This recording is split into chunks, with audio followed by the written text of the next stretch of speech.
আসসালামু আলাইকুম ভিউয়ার্স, কেমন আছেন? আশা করি সবাই অনেক ভালো আছেন। রিয়েক্টর মিলন ব্লগ থেকে আবারও ফিরে আসলাম। যে আমাদের বাড়ির সামনে যে পুষ্টি বাগান ছিল, অনেক দিন হয়ে গেছে কিন্তু পুষ্টি বাগানটি কিন্তু দেখাইতেছি না। আজকে আপনাদেরকে তুলে ধরবো যে পুষ্টি বাগানে যে চারাগুলা দিয়েছিল না, এই যেগুলো লাগাইছিলাম, যে ভিডিও দিয়েছিলাম আমার ফেসবুক পেজে। আর এই চারাগুলা কতটুকু হলো, সুপারি গাছগুলা এমনকি পেয়ারার গাছগুলা এবং আম গাছগুলা আপনাদেরকে তুলে ধরবো। এই দেখেন সুপারি গাছগুলা অনেক কিন্তু বড় হয়ে গেছে, কিন্তু বাগানের ভিতরে যাইতেছি।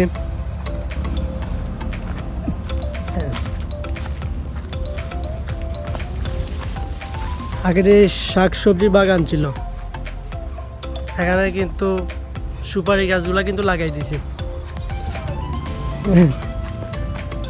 দেখেন দেখেন ফুলের ছেঁড়াগুলা, আর গোয়ার ছেঁড়াগুলা ওই যে পরিষ্কার করেছিলাম না, ওই অনেক বড় হয়ে গেছে কিন্তু গোয়ার ছেঁড়াগুলো। আর ওইদিকে আরও কয়টা গোয়ার ছেঁড়া লাগাইছে, কিন্তু মাটি ফেলাইয়া ওইদিকে আরও গোয়ার ছেঁড়া লাগাবো।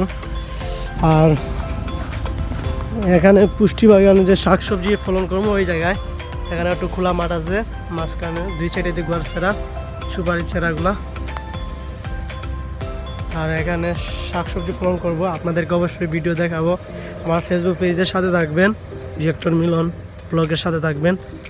ভাই দেখেন এই যে সপরির গাছ, পেয়ারার গাছ বড় হয়ে গেছে, কিন্তু এই যে লাগাইছিলাম এই আমের গাছ, ওটা বড় হইতেছে না, কিন্তু বড় হবে অবশ্যই।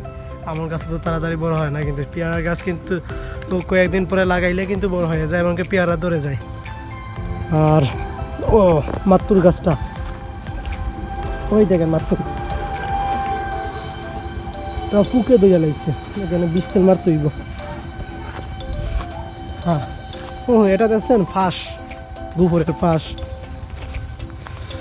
আর এই দেখেন, আর আমি উড়ি জার লাগাইছে, এই দেখেন উড়ি জার, উড়ি জার মানে সই গাছ, আমরা উড়ি ডাকি। এই দেখেন পুঁই শাক, আর এখানে উড়ি গাছ লাগাইছেন, মানে সই লাগাইছেন। আর এই টেঙ্গা পাতা, আপনারা হলপার পাতা না কি কোনো আমি জানি না, কিন্তু আমরা কই টেঙ্গা পাতা হলপার পাতা ডাকি, আর কি ডাকে এটা জানি না। আপনারা একটা কমেন্টে জানিয়ে দিবেন হলপার পাতাটা কী কয় আর টেঙ্গা পাতা। এখানে কিন্তু মরিচের গাছগুলো লাগাবো ওই জায়গায়, ওই যে একটু ফাঁকা জায়গা গোয়ার ছেড়া, মানে এইদিকে গোয়ার ছেড়া, এই ফাঁকা জায়গা এখানে কতটুকু আছে, এখানে মানে মরিচের ছেঁড়াগুলো লাগাবো, মানে হাইব্রিডের মরিচের ছেঁড়াগুলো। অবশ্যই আপনাদেরকে আমি তুলে ধরলাম, ভিডিওগুলো অনেক ভালো লাগলো। আর আমার সাথে থাকার জন্য সবাইকে ধন্যবাদ।